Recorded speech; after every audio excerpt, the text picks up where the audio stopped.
Hello everyone, Courtney here. Today we will be talking about goals and deadlines. Welcome to episode number 41. Let's get into it. Where inventing, passion, and hard work intersect. Welcome to the Serial Inventing Podcast. Bite-sized, perspective-altering episodes on serial inventing and beyond. From motivating key tips on product licensing to obstacle-busting conversations on transitioning to a full-time serial product developer. Buckle your seatbelt, because you're in for a ride. Warning, this podcast may motivate you to make wild decisions that will propel you forward in your inventing career and hijack more of your time for your passion. If you aren't ready to make it happen, then this podcast isn't for you.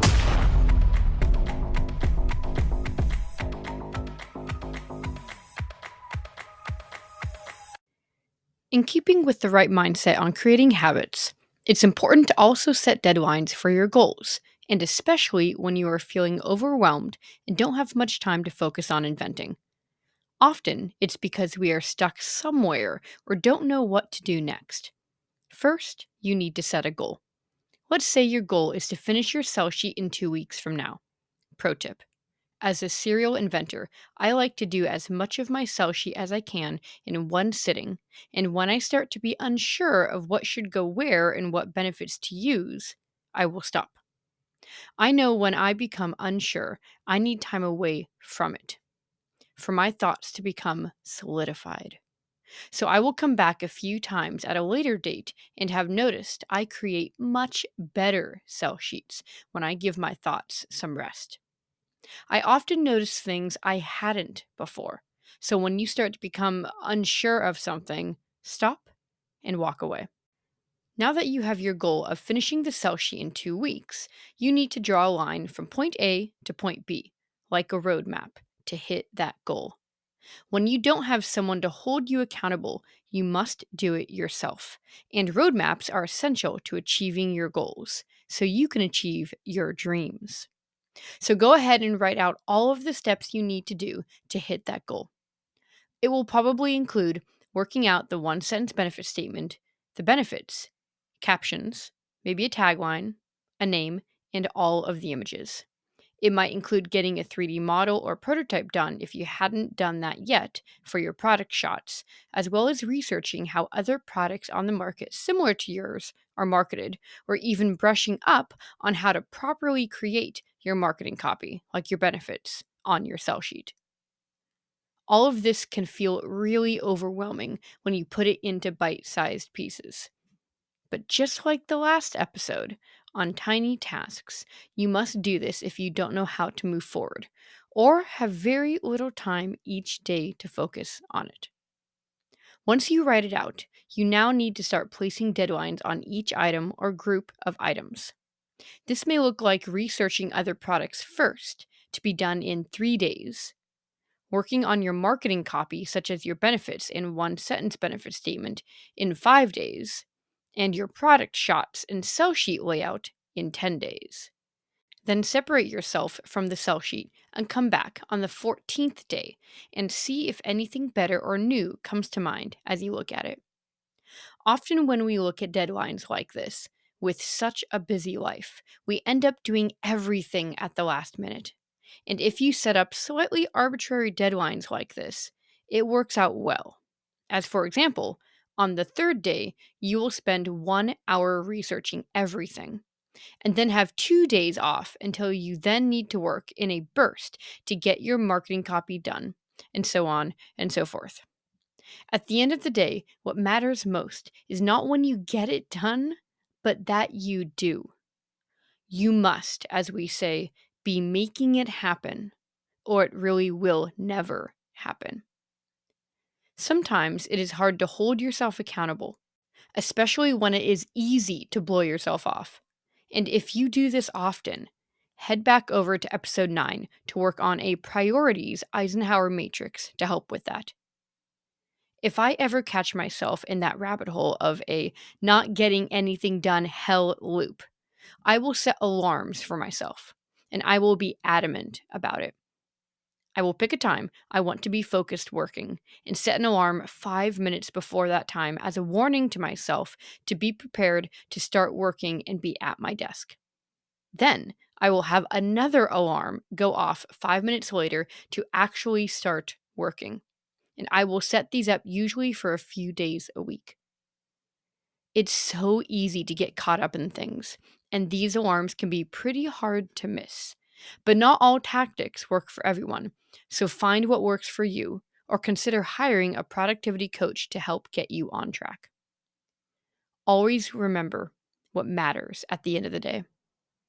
Sometimes we must play tricks on our mind to condition ourselves for success. Remember your goal, but more importantly, remember your dream. Why are you doing this in the first place? Ask yourself multiple times. And if you can't get to the bottom of this, ask yourself the reverse. Why not just stop trying? Why are you putting any effort into licensing at all? Sometimes asking the negative can get you further because we can be conditioned to defend ourselves and have a stronger argument that way. Make the statement clear and say it multiple times. Write it down.